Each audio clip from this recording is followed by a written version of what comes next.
आ जाओ ना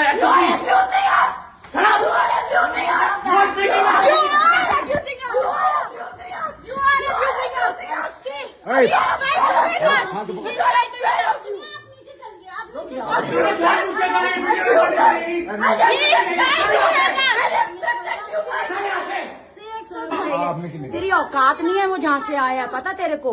तुम्हें मेरी कस्टम ऑफिसर का बेटा है वो, पॉलिटिशियन है उसका बाप। तू क्या औकात है तेरी आने की वहाँ पे? मेरे को वो पॉलिटिशियन को कौन इलेक्ट करके पॉलिटिशियन बनाते हैं? हम इलेक्ट करते हैं, हम इलेक्शन लेते हैं। गुंडा करने बैठी थी क्या जो तूने देखा? जबान में काबू रख अपनी। आप इन्हें अंदर कर दो, एक जो समझदार वो रुक जाओ।